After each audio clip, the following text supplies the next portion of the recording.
peut le considérer comme une médaille d'honneur ou pas, ça? Non, techniquement. Ouais.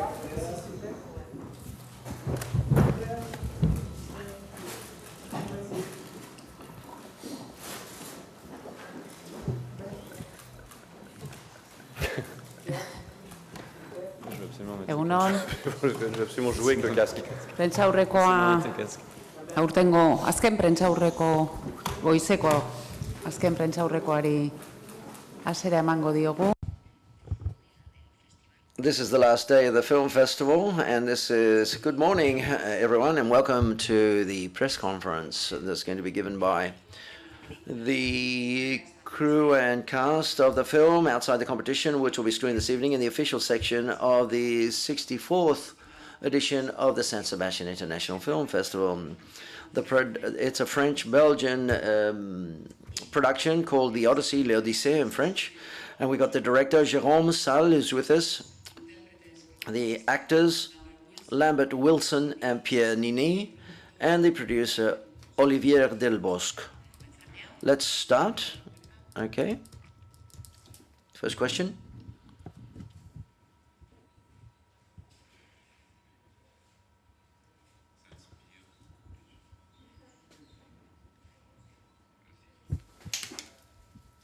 No. No se oye. No. We're very sorry. Okay, here we can hear him now.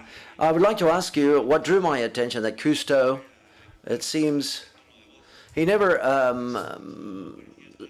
he seemed with his voice to be very, very pleasant apart from the concerns that are shown in the film. What that drew my attention, he didn't really raise his voice very much. So therefore, the truth is in all the interviews that you held, they told you that that's what he was like, and he was a person who was very kind, and in appearance he was always very happy.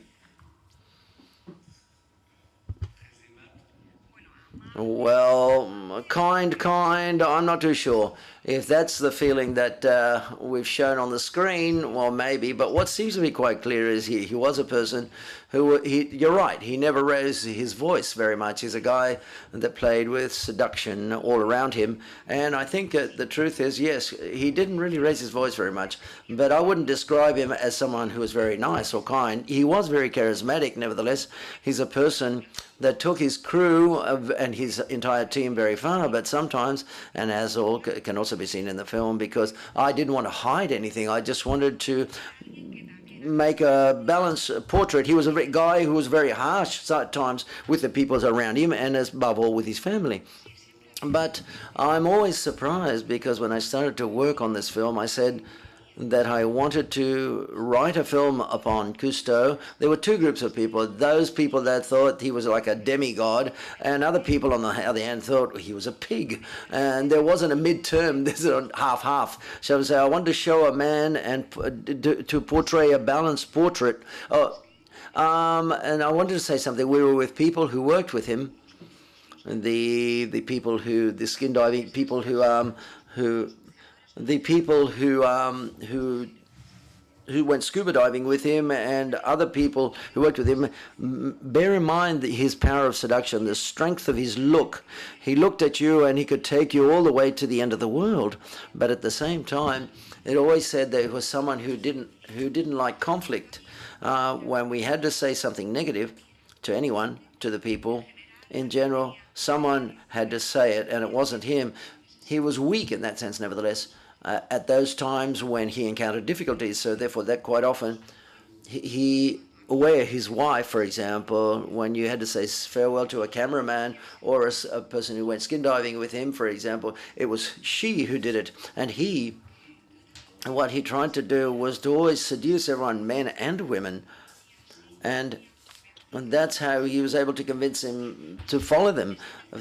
So that mixture of that power of seduction, which was incredible, but a certain weakness vis-a-vis difficult situations. Yes, weakness, but I would like to defend his memory. When La Mer says weakness vis-a-vis difficulties, we're talking about relationship difficulties, that is to say, because he was always a person who was courageous. So therefore, weakness vis-a-vis relationships, okay? Hi. I would like to ask the director as well as the actors, because of the difficulties of the underwater scenes.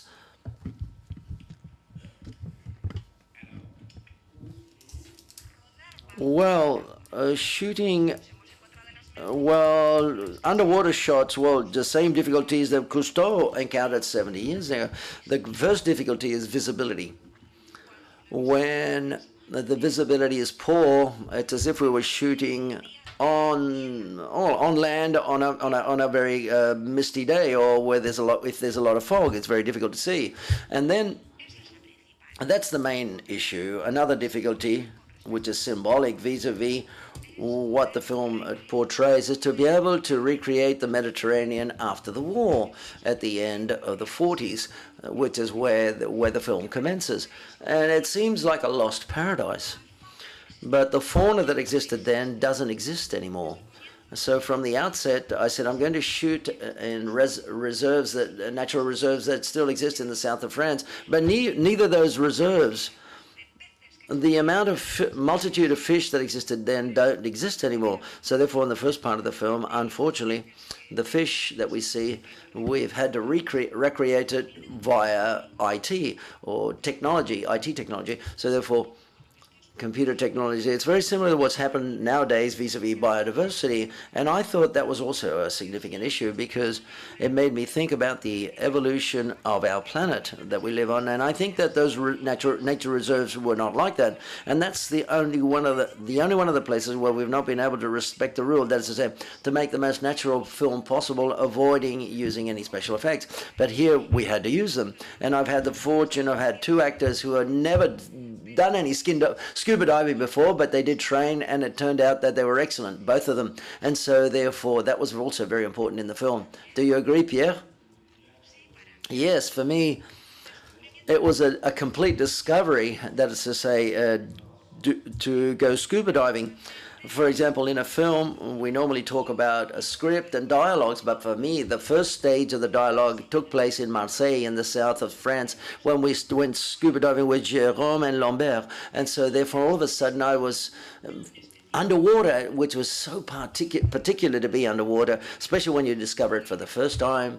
It's very meditative, and it lacks gravity, but at the same time, it generates links between the scuba divers.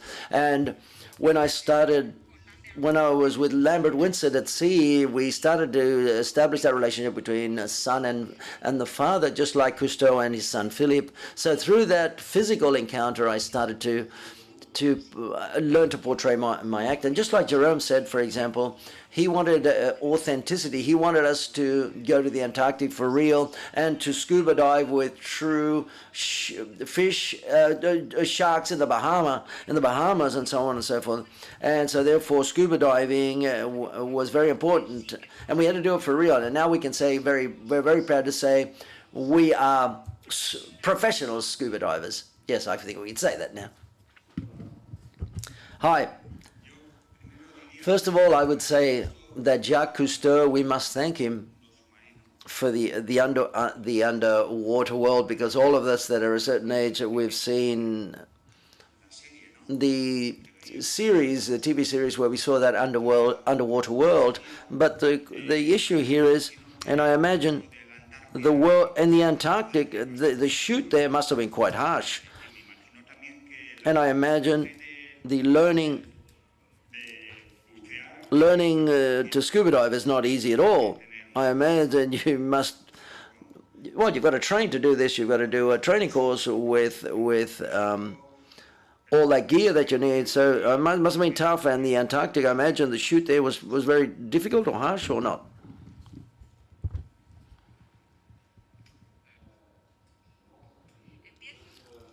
I'll start. At the end of the day, the shoot was tough. Yes, it was tough, of course, because you've got a lot of things, not shooting with kids underwater, with animals, and all of those elements existed. I think we had everything that normally we try to avoid when we shoot a film, but we had that on set, so to speak, and on location. But the most difficult thing was that this film could for this film to come to the end of the project. One of the producers is here, Olivier. We needed a lot of energy and a lot of effort to make this film. It was very difficult to finance, and so therefore when they say whether the shoot was difficult, well, I can't say it was, but despite all of these difficulties that we've encountered, and there were many, each day on the shoot was a gift and a reward. I can't complain, the truth be said. So therefore, and as regards to the Antarctic, that formed part of the logic of the plot of the story. That is to say, to travel there for real, because from the outset I said, hey, we're going to go to the Antarctic. The conditions were going to be very harsh. We were going to be in a ship, and we had to share cabins on, and there was 14 and plus a doctor just to be on the safe side. and so we were all working and helping each other. It was almost a real crew, like, for example, when we shoot a short film. But it would be indecent for me to say it was difficult. I could tell you that, yes, that we had a lot of storms and this, that, and the other. Yes, it was harsh with a lot of wind at the same time. It was very windy. But go there and shooting there and to live there, which is an exceptional place to be, is a gift, the truth be said, and that's what it was, and that's how I feel. I would just simply like to add that for us, for Pierre and for me, and also for Audrey Tutu, this was an extraordinary experience. Thanks to the work with the scuba divers, it was marvelous. It was also marvelous to travel and to be in the ship. And every time we went scuba diving, albeit the water was very cold in South Africa, 9 degrees, yes, 9 degrees. Even so, we were permanently very excited all the time and doing all of this. And I would also like to add that when you're an actor, when you discover a character that you have to portray, you're very theoretical, and we store information in our mind very intellectually, but then at a given moment this has got to go through your body so that you can understand, so you can get to understand the character and to do what that character does. And for Pierre and myself, the biggest discovery was that of scuba diving. We went from what's intellectual in our mind to get into our body in a very organic way, and that was like a release. It was, and that linked to Cousteau's aesthetics. Cousteau wanted to be elegant also in the water. Scuba diving, not because of scuba diving and breathing underwater, but to enter into harmony aesthetically vis-a-vis that environment. And so we've worked upon that elegance in scuba diving at the same time. And as the moment we leave the intellectual and we get into our body, the intellectual side, that's how the synthesis is brought about. And I'm going to finish with the word synthesis. Now I'm going to give the floor to Pierre. I think that aspires Pierre to speak, but this is not the case now. He doesn't want to say anything. Could you talk about the characters that are very important in the film and who are a bit hidden or not very developed? Cousteau's wife and Bébert, his character, that character that I said. Could you talk about these two characters? These are hidden heroes in the shade, but Bébert saves the son, Philippe, and is the person who remains on the Calypso, and Simone, of course. And I think that she is intimately linked to the Calypso, Simone, that is to say, as well. And I think there are 3 phases in the professional evolution of Cousteau. In his initial phase, and perhaps I'm caricaturizing him, but correct me if I'm mistaken.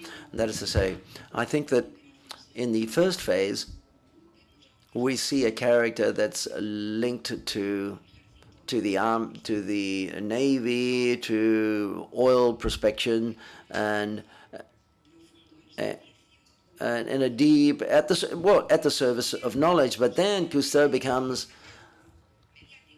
an immediate character. He makes documentaries with his bright and shady sides, but there's a part of Cousteau which is when he's an environmentalist, whereas his wife doesn't have those 3 stages. Do you understand what I'm trying to say? Catch my drift? Well, as regards to Simone Cousteau, when I started to work to tell the story of this man and his family, because the main slant is that of the family from the outset, Simone appeared at the beginning as a character who was very powerful, very strong.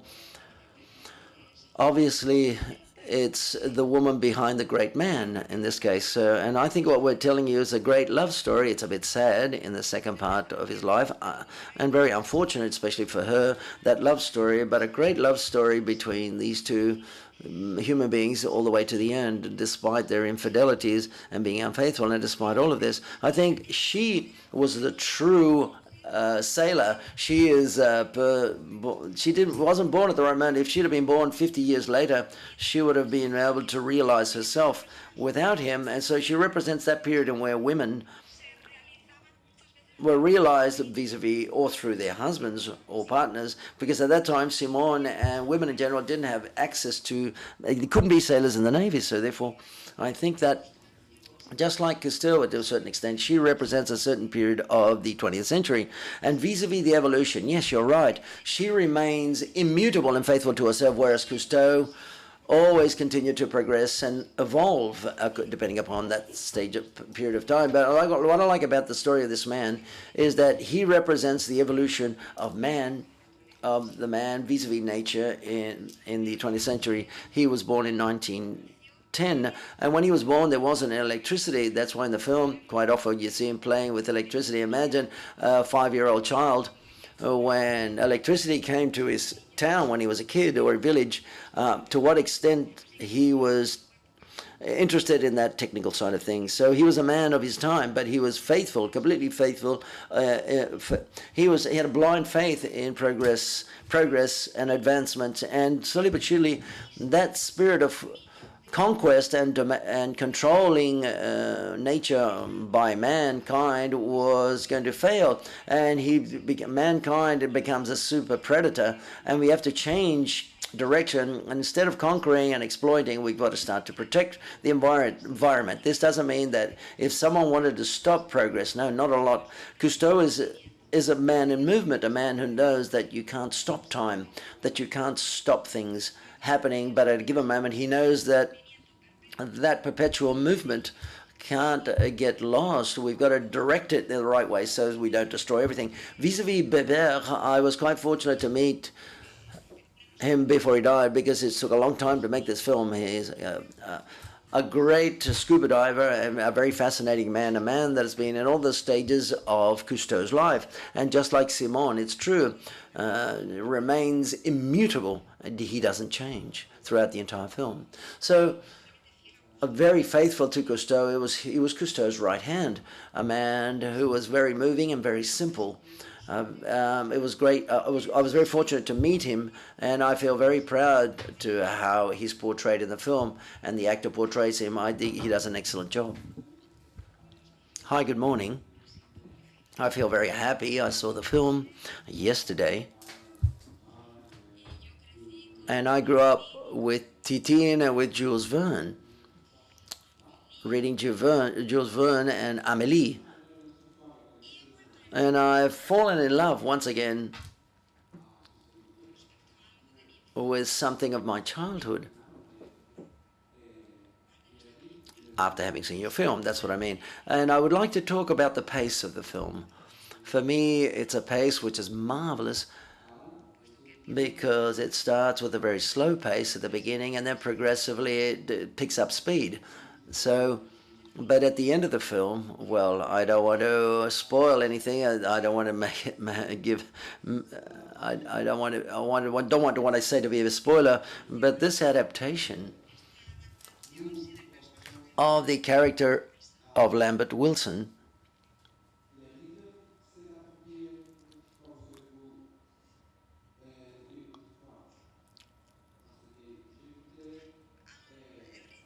I'm very interested in the pace of the film. That's what I'm trying to say. At the end, as I was saying, it accelerates. I love the film, by the way, and I think it's all well and good.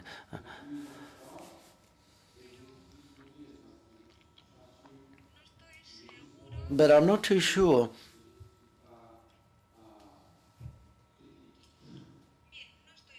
I'm not too sure whether I'm very critical, but look, at the end of the day, I fell in love with the film. Well, if you fell in love with a film, I think that's great. As regards to the pace of the film, Yes, the truth is there is a sort of crescendo, and we assumed that from the outset. And there's always a musical background to the film, and there's a first act which evokes that lost paradise, as I said before.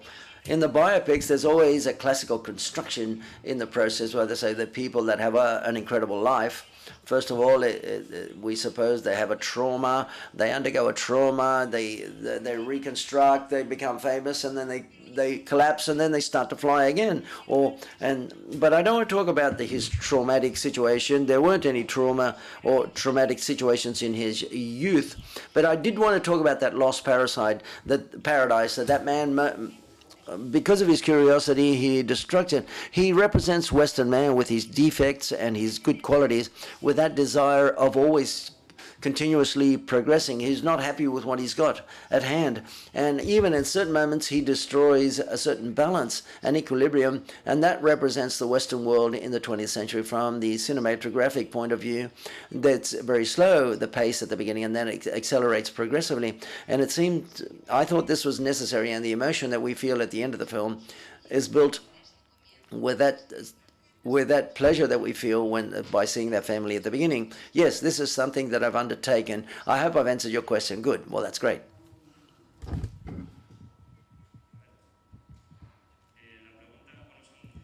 There's two questions. One has to do, and I'm not too sure whether it's been answered because I got here a bit late, but the relationship with the Cousteau family. The relationship with the Cousteau family from the beginning of the project all the way through to the end of the film. Jean-Michel is alive, so therefore I would like to know how that process was carried out. And out of curiosity's sake, how did we shoot the film with the whale, and whether were you next to the whale? I suppose not, but I don't know. But can we? There was a beautiful scene, by the way. I thought it was marvelous. Well, okay, the relationship with the Cousteau family. Well, from the outset, as regards that relationship with the family, I wanted to maintain my freedom as an author, as a director. And that is why I have not wanted to get involved in a logic for them to approve what I was going to do or not. Plus, the Cousteau family, as you know, is a family which is very numerous and different points of view. There are some people, like any other family, some of them don't talk to each other, but it wasn't simple. So if I had to enter and talk to the family, for me, it was almost committing suicide, especially vis-a-vis my creative freedom. So therefore, what I've done is to talk to all of them without exception, and I have explained from the outset what I wanted to do in the film and my work philosophy. And I said, well, I didn't want to harm them at all, but I did want to maintain my freedom to tell the story. And if they wanted, I allowed them to look at the notes and remarks and comments, and most of them did. They read them all. And everything went very well. So therefore, I think that they all read the script, almost all of them, and my notes, and they told me things in some of the cases. Yes, I did bear that in mind, some of the remarks they made. And there are members of the family like Jean Cousteau who saw the film just a few days ago. He was very moved. We showed the film to Jean along with the people who knew Cousteau in Marseille. Everyone was crying. It was very moving for us to see the film with them. And Jean-Michel, for example, who's shooting somewhere else in the world, has not seen the film yet. He's read the script, but I think he's going to see the film on the 11th of October. Well, that was the process and the way I worked. And it's always difficult. A biopic is complicated, even more so when there are still family members alive, and that balance and my freedom as an author and a director. On the other hand, of not wanting to harm them, I've tried to maintain that balance. Well, we'll see what happens at the end when all of them have had a chance to see the film. But I think for the time being, that's the way it's going. As regards to the scene with the whale, Pierre will talk about this. Well, I felt very let down because we weren't able to really do that. The sea lions, yes, and the sharks as well. Yes, I was there scuba diving, and that's all true. And it was great because we were the best scuba divers in the world, people who know how to do it. They take you to the best places, these wild and savage places where But with the whale, no, we went because Jerome wanted something that was so intense that we would have had to spend days and months and years for that marvelous moment that we see at the scene with the whale. But we did with Lambert. With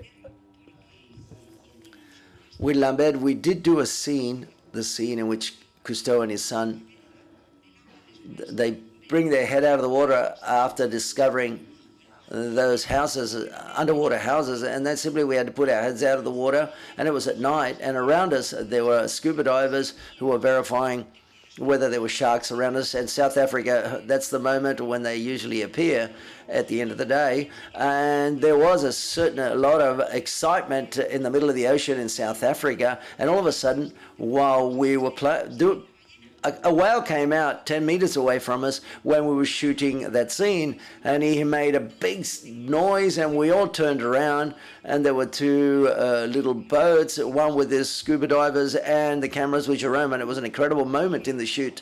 And then subsequent to this, it was very useful to be able to portray that scene.